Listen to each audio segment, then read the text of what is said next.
Coming to you live from the Business RadioX studio, it's Franchise Marketing Radio, brought to you by IDS, an award-winning digital marketing agency that delivers integrated marketing solutions for franchisors, franchisees, and franchise development teams. Learn why over 75 brands depend on IDS's team of dedicated marketers and client service professionals to deliver a strong ROI on their marketing investment. Go to idsfranchisemarketing.com for a complimentary digital audit and consultation. Welcome back to Franchise Marketing Radio. I'm your host, Rob Ganley, and today I have with me Tara Riley. She's the president of Fresh Coat Painters.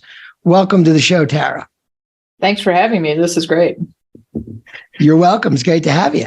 So tell us a little bit about how you wound up at Fresh Coat. I know there's a little story there with your history and background in franchising, but tell us a little bit about that and a little bit about your vision for the future. Absolutely. I think, and this is probably true of a lot of people in franchising. I certainly, if you'd asked me when I was 15 years old, what did I want to be? Franchise professional didn't roll off my tongue, In fact, when I was that age, I often would say, I don't know anything but business, quite honestly. But ironically, I went to work for McDonald's franchisee when I was in high school. And, really, because my friends were there, it was flexible. But what I didn't know is I was already in franchising. And I ended up staying on the franchisee side for a few years. I went to school, I went to college, and, realized that maybe I didn't really want to be a veterinarian or an engineer. And meanwhile, I was getting promoted and I got the opportunity to run a store and get some development on that side. And I realized I really love this business thing, right? So good thing is that I was at Texas A&M University. And thank God they have a great business school too, because that's what I ended up graduating in eventually. And I had a great mentor, you mentioned this, at that time, who kept telling me, you should go to work for McDonald's Corporation. So I was working for franchisees at the time. So things evolved, and I actually did end up making that leap over to McDonald's Corp, and I ended up in franchise support. And that's when I really fell in love with franchising.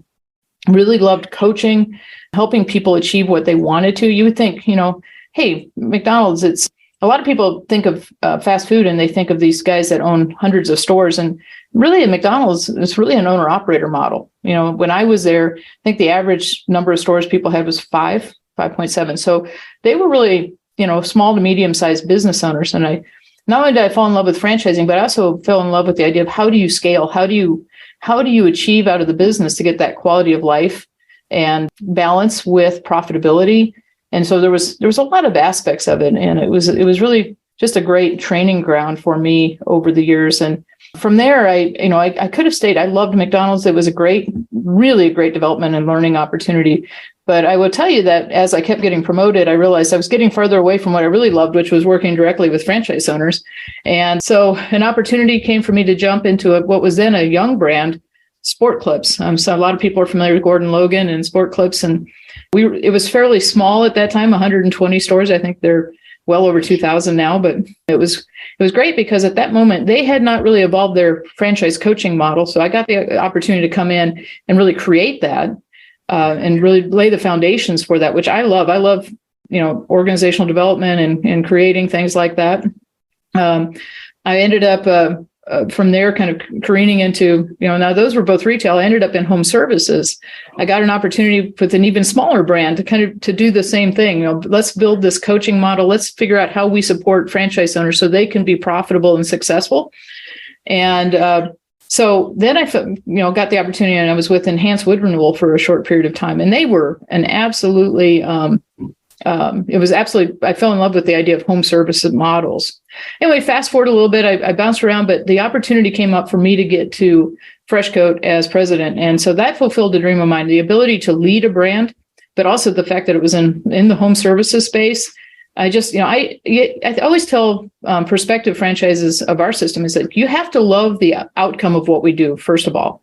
If you've got to want to know, you got to like the business, right? We always say there's 3 questions you got to answer if you're going into franchising, right? Are going to buy or you're going to invest in franchising. Are you ready to own your own business? Do you like the industry? And so do you like the outcomes? And then do you trust and like us, right? So you got to be able to answer yes to all 3 of those for you to be able to say yes to joining, Fresh Code. So anyway, I love the home services. I love the model. I love the expansiveness of it. All those years in retail, it was fun. It was fun to see how much capacity and scaling can we pump out of a four walls environment. But what was fun about home services is that just immense ability of it to scale. And because, it's just fun. And I just have always liked the trades and home services. So anyway, that is how I came to be. I was blessed about 8 years ago to get this opportunity, and it's been a fun ride. Really have enjoyed helping Fresh Code owners grow and scale as well. So yeah. No, I mean, to start with McDonald's, I think even the novice franchise person that just knows, okay, franchise McDonald's franchise, like they just kind of equate the two. Oh yeah. So clearly a pioneer. Were they the first official franchise, or was there a different? I think they're one of the first official. But I mean, to learn, do you know that answer? No, I mean, I think people say there's all kinds of different things in the history of franchising. When McDonald's was certainly one of the first really giant, growth folks in the food, in the fast food service, but there were fast food companies well before. I think White Castle started in 21. I think, but it, they, for a while, certainly was the largest. And I think it had a really interesting foundation. McDonald's foundation was a little different than a lot of the other chains. And so it was really well. So you learned a lot. You learned a lot. That was I figured there's some ingredients to that opportunity that really you took with you as you've gone through it. And same with Sports Clips and some of these other iconic brands. So you learn a lot, and then you get the chance to help the emerging brands, right? Yeah. So Fresh Code, let's talk about Fresh Code. So you as president, that's a pretty big job, and you're representing a brand. So tell me a little bit about the brand. I hear different things when I do interview home services brands. And I'm just wondering how when I think of the brand Fresh Code, the name, the logo, the approach, the culture, like what in your mind as the president, what is it that you're conveying there? Obviously, we are trying to convey professionalism in a trade that has a tendency to be dominated by local independence, right? It's a fragmented industry. And so our first thing is professionalism and certainty, that what you're getting, what to expect, helping, when we talk about our, whether it's our we're primarily residential, but, we try to position ourselves from the homeowner side. Look, we don't want to disrupt your life for 3 weeks. We want to get in, give you certainty. We're going to start on this day. We're going to end on that date. Those are some of the things that hallmark Fresh Code. Is just, we have quoting systems that allow us to be able to know. We know how many hours it's going to take. We know exactly how many people we can apply to it. We can work with our owners to make sure that our homeowners and our commercial space, we're able to convey this professionally. We know what we're doing. We understand not only the labor side of it, but we understand the material side of it, so that we give you a professional appearance, right? Yeah. Painting done right. Painting done right. Exactly. Exactly. Let's be real clear about that, right? Because it's such a problem in the home services world, just getting that done. So tell me a little bit about, you'd mentioned the idea of helping. You liked home services because, and I think I resonated when you said this, because of all the different ways that you can grow the business. Yeah. Tell me a little bit about that. So we have homeowners, or not homeowners, we have local owners, right? And your goal, obviously, as a brand president, is to see success in every location. Tell me, how important is it to provide that sort of, I guess, that moving bar that's always saying we can go further. So the first time we have a franchisee that might hit the 7-figure mark, or might hit multiple millions, or whatever those thresholds are, how important is that idea of continuing to see your top franchisee get bigger, right? Obviously, averages all being better, but is that something you look at? Or is it more just, everybody kind of hitting that sort of goal of their own to achieve what they're looking for in the brand for themselves? Or are you always looking, how can we move the needle? How can we get someone even more successful? And then does that bring everybody up? Does that kind of increase the motivation of everybody else? Tell me a little bit about that. Well, I think there's two things you said in there, and I think they're both important. I think the first most important thing is people, need to achieve what they want out of the business. I think that's one of the beauties of franchising. And I think that's the first most important hallmark of success is, are you achieving what you wanted out of the business? And that's usually some combination of quality of life combined with income, right?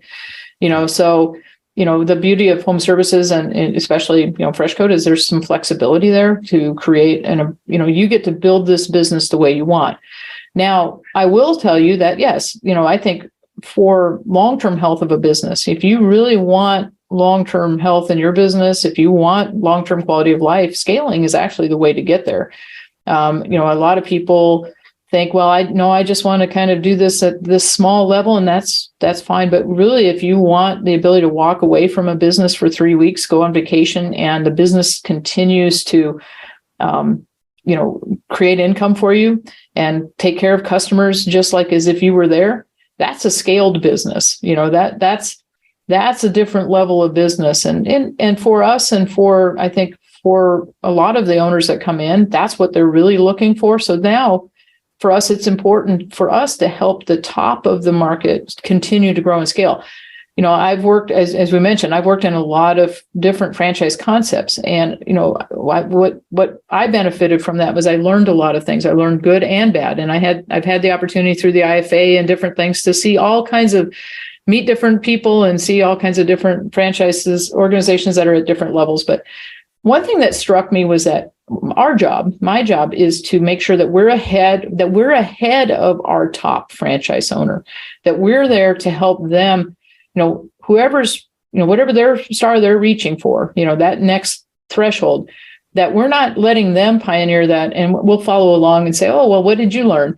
I think it's our job to partner and as the part of the brand is to make sure that we've laid the groundwork for them to achieve that. Whether that means us going outside of the brand. We spend time with the Painting Contractors Association, which is our trade industry, bastion. And I'll spend time, outside of FreshCode looking at people who are running 8 and 9 figure businesses in painting, right? And we're not there yet, but the thing is, what can we learn from the businesses that have scaled to that level to bring back into our organization to say, okay, first of all, there's efficiencies there that we can employ right now that are going to help our owners be more profitable and have better quality of life, which is what we're shooting for, right? And most important, take care of our customers, right? That reputation. What's the ultimate marketing thing? Brand, right? Which is, once was described to me as it's how people think and feel about you, even if they've never traded with you yet, And so that reputation, you asked about my vision. I said, I like to say, we're trying to build an iconic brand. Now, you kind of sit up and go, wow, you think about iconic brands out there like a McDonald's, Apple, these huge brands, and say, boy, Tara, that's tall order, right? To get to an iconic brand. I said, but, and I thought to myself, am I being too aspirational? But I thought, no, because when you think of what it takes to be an iconic brand, you want to be known, you want to be trusted, and you want to be loved. That starts at the local level. I tell franchise owners that, and prospects, said, you do this as soon as you sign on, you're becoming iconic. You're going to be iconic in your family. You're going to you're going to make this brand iconic in your social circles. You'll make the brand iconic in your market. And when all of our franchise owners are pulling that same direction and we continue to expand the markets in, all of a sudden, one day you're there, right? And to me, that's the journey that takes us there. And it's one customer at a time, but, that's all we can do. So I'm sorry, I got off on a tangent, but no, that's perfect. That's exactly, that what you're describing is something that investing in a franchise starts with.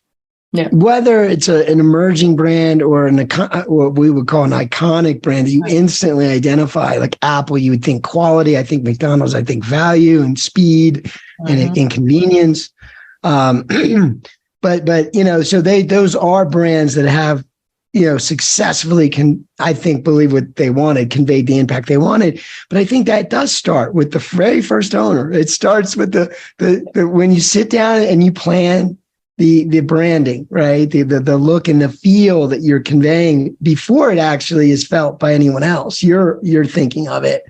And so I think it's a really powerful tool that most don't realize they have in their arsenal when they start a business as a franchisee. So that's an amazing revelation. So we were just talking about, having those opportunities where the franchise owner can kind of decide where they start, or not where they start, what kind of business they build. Is it going to be super big? Is it going to be in the middle? But always having those top franchisees set the pace. And that was interesting. So in order to do all that, in order to have the consistency that you guys have across every location, across every owner, that's obviously not an easy thing to accomplish. No. Tell me a little bit about the technology and the operational side of things I guess, again, you want folks to immediately identify these guys know painting. They get it done right. They're reliable, right? Those types of ideas. Right. Tell me a little bit about how you're working on with technology to enable that effect with the clients. Yeah, I think there's a couple of ways that we work with technology. I mean, first of all, our quoting software, gives our franchisees, first of all, even if they don't have 40 years of experience in the paint industry, they know what we would call the production rates, right? So that's built into our software.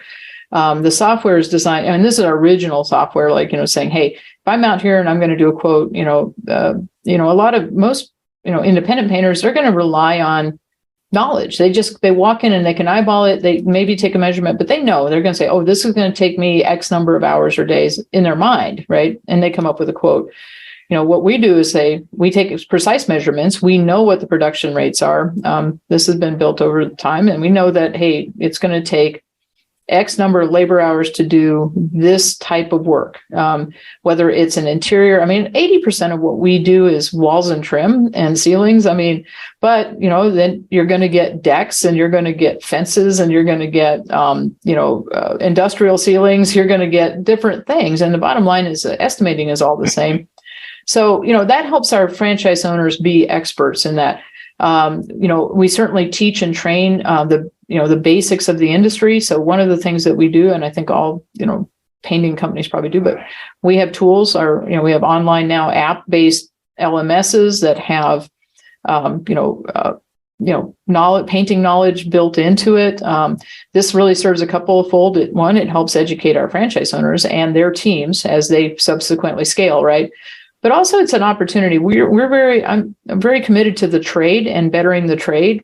And so we actually also have our painter advancement system, which is designed for us to help painters learn the trade better.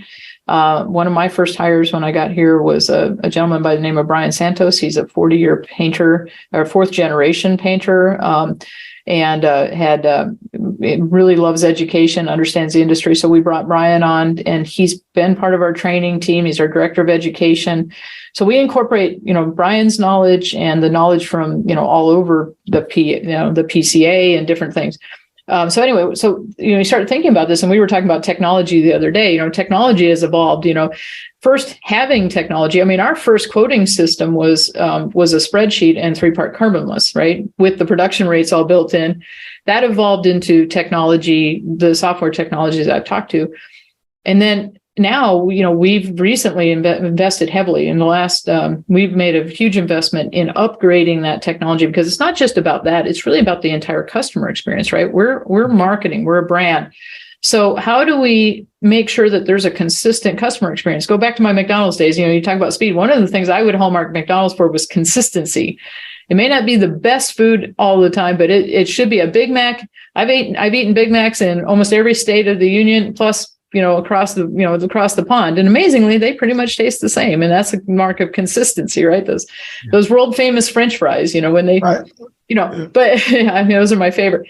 But the thing is, technology helps us create a consistent brand. So now we have the ability from the time somebody's thinking about painting, or, whether it's our website technology to they say, ooh, let me inquire.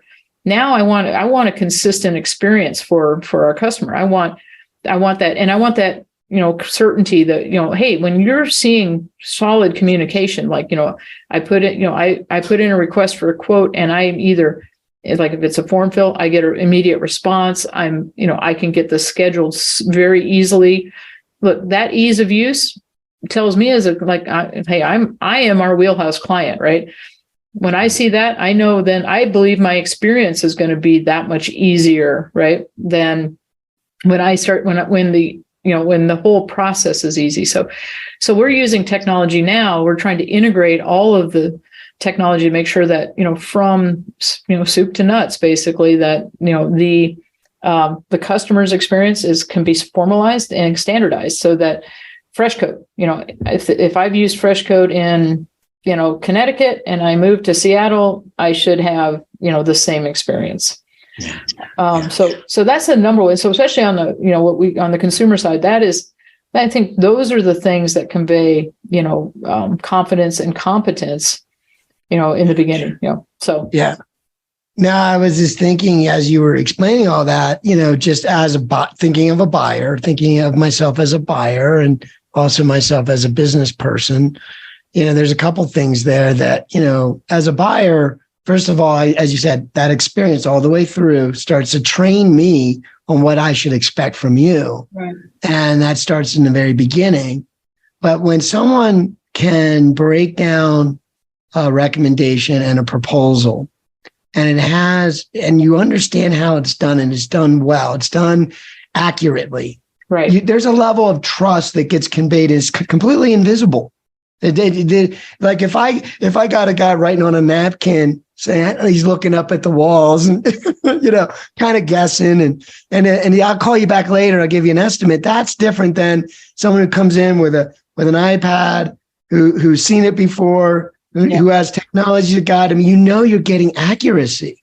Yeah. And I think that for a buyer who doesn't know a lot about painting, which most wouldn't unless they happen to be somebody that has that experience, right? But a lot of buyers aren't like that. So just that alone is an amazing idea. Just convey that as you're working with them early on, to Absolutely. Trust them, right? That trust part. So that kind of pours into the idea of running a profitable business, right? That the other thing is that now I can have the confidence as a business owner. I really understand what goes into a project, how much time is invested, what the actual resources really are, and therefore I know my margins really well, right. Which I know it's constant focus for you guys. Without that, you really, revenue's nice, but if it doesn't trickle down to the bottom, what do we got? So I know that's important, and I know technology, if it's done right, that's what we all want to get from it. Exactly. So as we kind of keep on this discussion of technology, I'm going to pivot a little bit more over to the marketing side and just say, when I think of marketing and I think of what's going on the last, say, 20 years, things have rapidly increased, and that speed of change is increasing. Yeah. And so how do you take a business owner that, and again, I know that you have a recruiting process, and maybe we could talk about that a little bit, but I'm sure you're recruiting a lot of different types of folks from different backgrounds, and maybe they have certain qualities you look for. But when it comes to technology, digital marketing, certainly people in the trades, people we would say, more on the blue collar side of things, if they have that background, right, might not be on the background of technology, right? They might not have the background. So what would you consider to be the most important things that have to be there from a digital marketing or a technology related marketing side of things to get someone going and to keep them growing? What are those things? Well, I think first of all, you have to have insights into your business. So from a marketing standpoint, obviously you just opened up a box that has so many, different things in it. It's like, oh, it's like Christmas. Which one do we want to talk about first? But, marketing and technology, digital marketing space has evolved. And you talk about a space that evolved and transitions and has been changing immensely. I can remember, even back, seems like 15 years ago, I still, when I worked for Enhance, we still required them to have a Yellow Pages ad. That got changed pretty quick, but,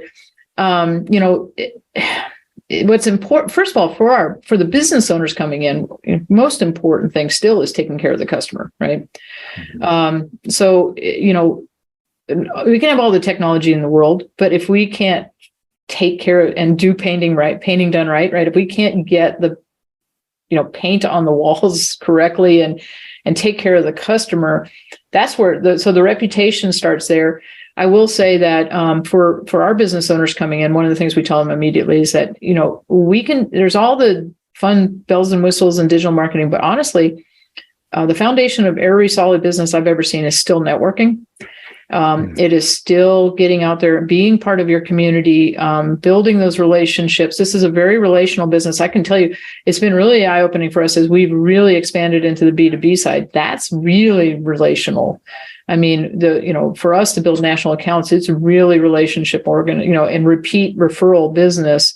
That really is on the relationship side. So we very much encourage from right away networking, joining, whether it's BNI or Chamber of Commerce, service organizations. Get involved in the networking list. We call it a list of 100. You're making, make a list of 100 people and make sure they know you're going into business. So, I mean, that aspect of marketing hasn't changed. And I think the digital side of it is interesting. One of the fears I have is that sometimes, there's been times where we, think, oh, well, I can just flip a switch and that digital side is going to feed everything. And that, and there's been moments where it's been insane. It's been wonderful. In the beginning, when we were maybe first to market with that kind of stuff, we had a competitive advantage. Then people caught up, the industry caught up. Then we take a step ahead. But at the end of the day, I don't care what business you're running, you never want to have all your eggs in one basket. You need diversity to have, because, God forbid something happened. I can tell you right now, what we're seeing in the digital space is that, the cost per lead of pay-per-click is just gone off the charts for a minute, and so if that was their number one dependency, all of a sudden it's like, whoa, wait a minute, so one of the things we're focused on right now is just going back, let's make sure let's re-hit the basics. It was funny, we sat down as a team and said, okay, let's just for fun, we haven't done this well, but let's list out every marketing lead source we can come up with. Honestly, in a very short period of time, we came up with like 91 different things that you can do to drive leads, both traditional, all the categories, right? And said, great, we need this, let's focus on 20 of them, and let's get back to diversifying our business and making sure we're getting the best return on investment, most importantly, right? For the leads that we've got coming in. And, everyone wants to talk about organic. And I'll tell you what, we have a strong focus on SEO and organic, but look at the fold. I mean, right now, Google's finally gotten really smart, right?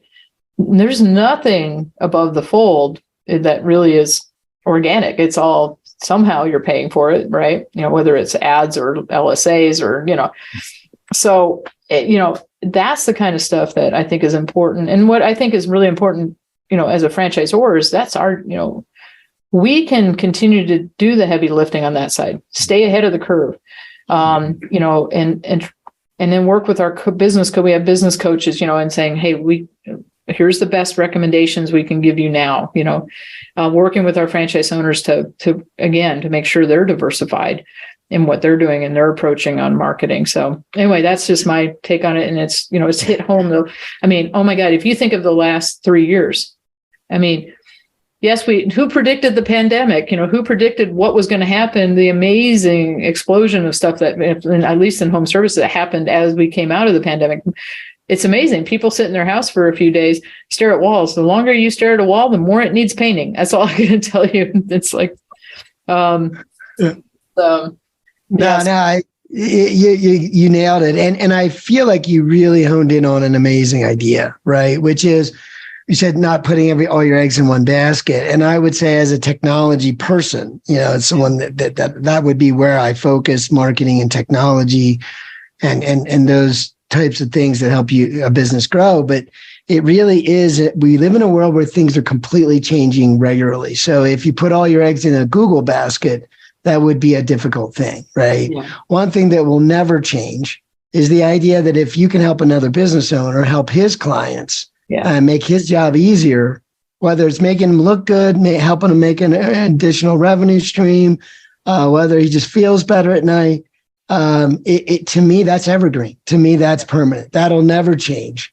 And that's how you build, if you think of a stool with 4 legs, that's how you build a stool with thousands of legs, right? Is having those partners, those referral partners. And then I also think that you have an opportunity to kind of become part of their audience if you do it right. If you're close enough with them, now they may be in a different place, that audience, where they're thinking maybe in the future, I'll need the painting, right? So you start to introduce people to the brand at different times of the continuum of their life when they might need the painting, but you're doing that through other partners. To me, it's a brilliant strategy. I mean, that is, you need to have that.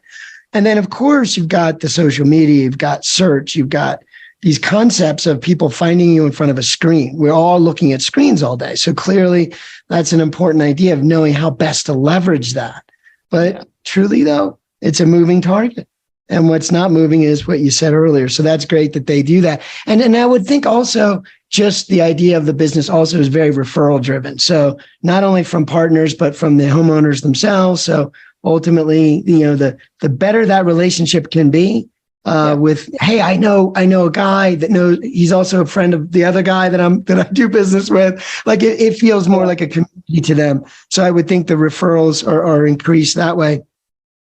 But in terms of, in terms of helping your brand grow, even I guess in terms of your goals, in terms of growth, right? I should start with. You're at, did I see 170 units? How many units do you have? Oh yeah. Right. We're right there. I think with the upcoming training we'll probably be right at around 175-ish. So that's an amazing accomplishment right there. So how does that start to look as the president, right? Is there a goal to get lots and lots of to fill every possible territory? Or is it more of a considered growth pace that you take? And also, I wanted to also mention it. I lost it for a minute, but as we were talking about partners and things, I know that strategic franchising is also another umbrella, right, over Fresh Code. And tell me a little bit about your sister brands and how that also kind of has that similar effect of partnering with other business owners. But yeah, how are you looking at growth and is it more of a considered, we take our time with growth, or is it something where you have to get prepared to go faster? I mean, how does that look? I think it's both. I think considered for sure.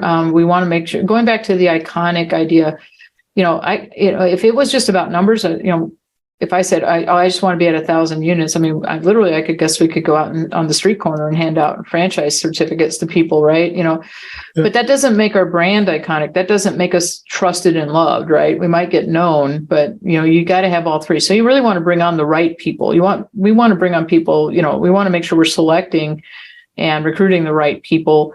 We find that people with a solid business background, coming into this don't necessarily need the painting background, and actually in some ways a painting background can be a detriment because there's a way of doing, I'm going to do it the way I've always done it. Well, no, we really want you to think about the business differently. We want you to be thinking about how to market, be an executive. We consider it an executive model, not an absentee model, but an executive model. We want people that want to come in and really run a business. If we think about, where the other brands, so for strategic, we have some really cool sister brands. I mean, and sister and brother brands, we'll call them. But, and it's a really interesting variety. I mean, this is where you realize there's commonality. In fact, the oldest brand in the strategic group is called the Growth Coach. It's actually a coaching model. It's that which is a very different from the home services. Our newest brand, which is Pet Wants, which is a pet nutrition company, group, is fun. We all love puppies and kittens, so it really gives us an opportunity. Actually, it allowed us to start bringing our dogs to work, which was great. And I feed my dogs eat Pet Wants food, right? True Blue, which is actually rebranding itself as your home care ally or your home services ally. There's a handyman component to that, but it's really about, let me help you coordinate all of the things you need for your total house care, really. And so, we partner, actually, True Blue has been a great partner for us. So one of the things is that as we've been growing our national accounts, If for some reason we don't have a fresh coat in a certain area, we also reach out to the True Blue owners.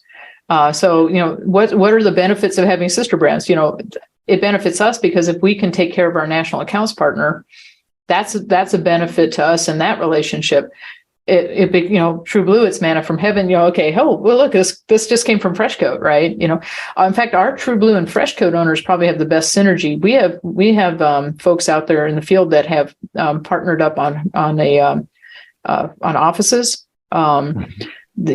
storage, and facilities, because they really, certainly in the handyman side, they may do a little bit of painting, but they don't want to paint. When it comes to any project that's larger, we love it. Also it helps us because, almost every time we're going in to do any kind of paint project, there's usually handyman type things that have to go with that, whether it's, wood repair and such. So there's some synergies there for sure.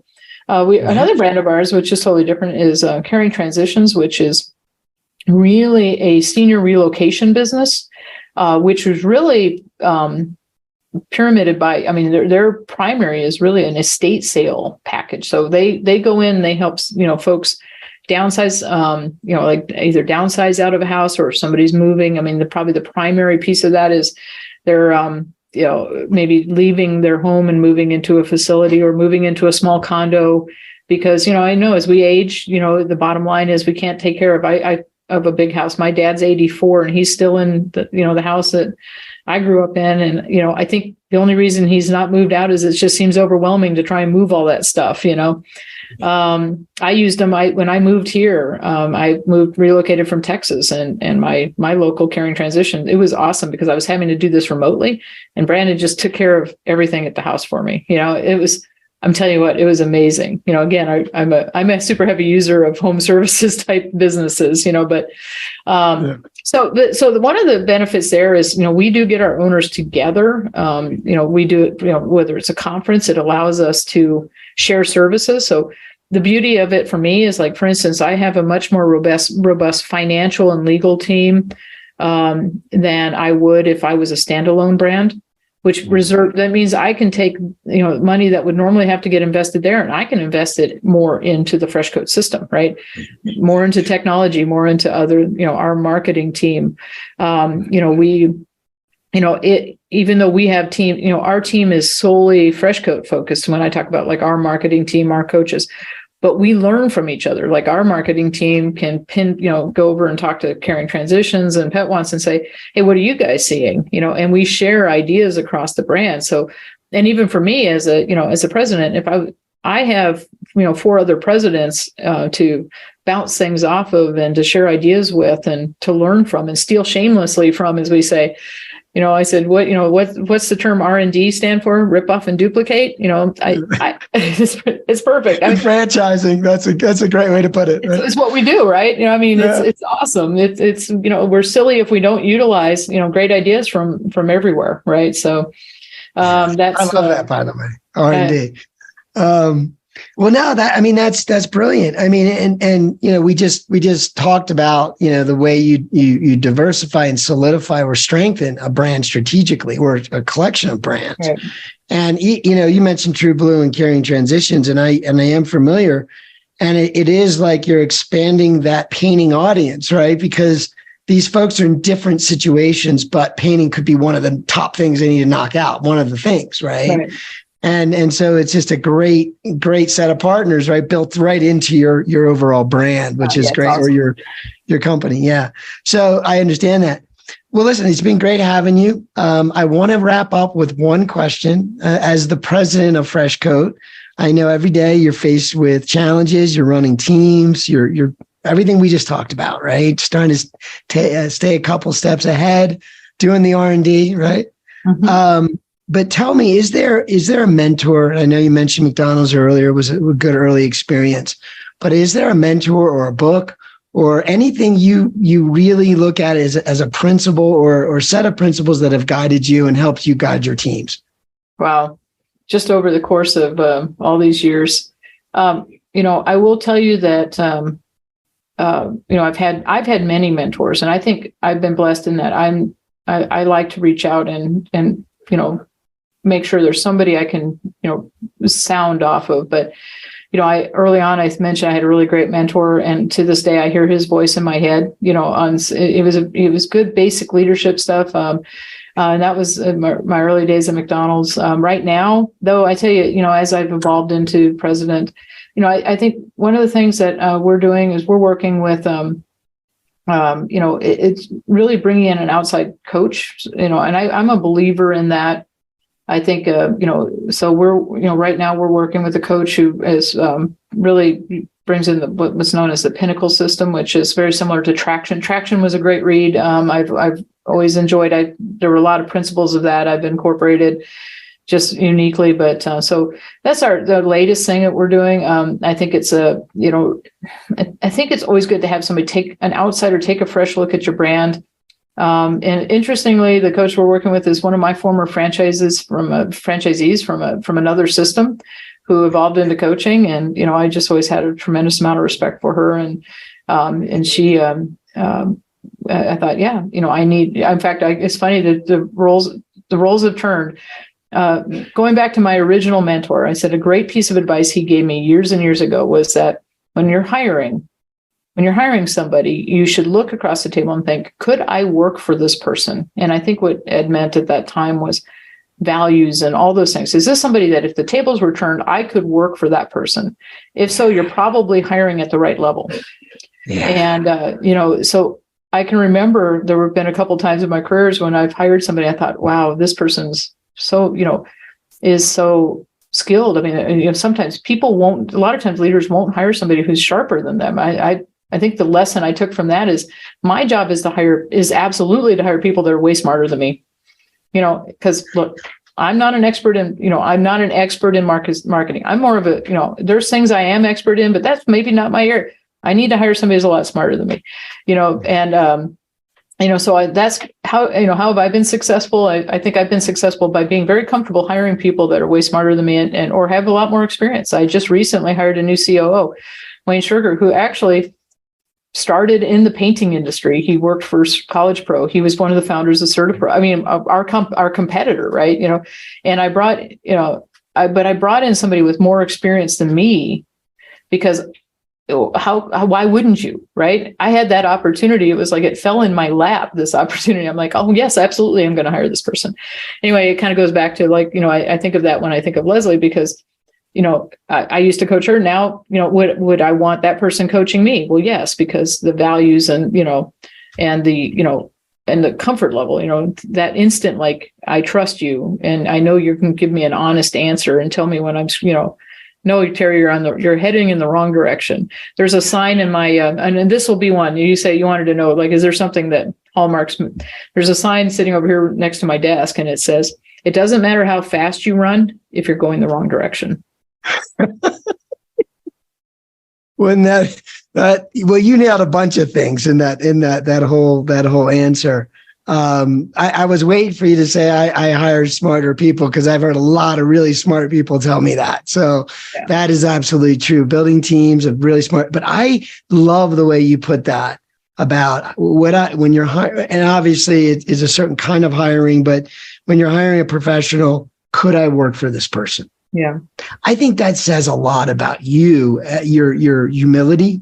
You wouldn't be looking at hiring the smartest people in the room if you didn't already have that in your mind, right? Which is an amazing thing.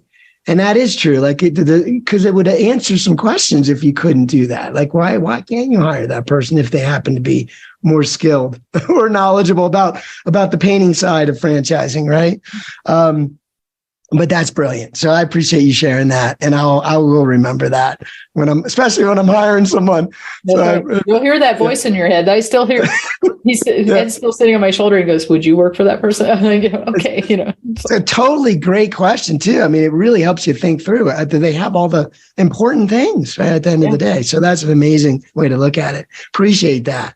Well, so before we let the audience go, is there a good website to go and check out Fresh Coat and strategic franchising and anything else? Sure. If they're interested. All the above. We've got certainly for Fresh Coat, our consumer freshcoatpainters.com is on the consumer side, freshcoatfranchising.com if you're interested in looking at the Fresh Coat franchise. And then, of course, strategicfranchising.com also is a great website to look at all the brands. So, excellent. Well, I appreciate your time today, Tara, and we're going to talk again soon, I hope. I hopefully we'll see each other or talk again soon. I loved it. Thank you so much. You're welcome. All right. Bye for now. Bye for now.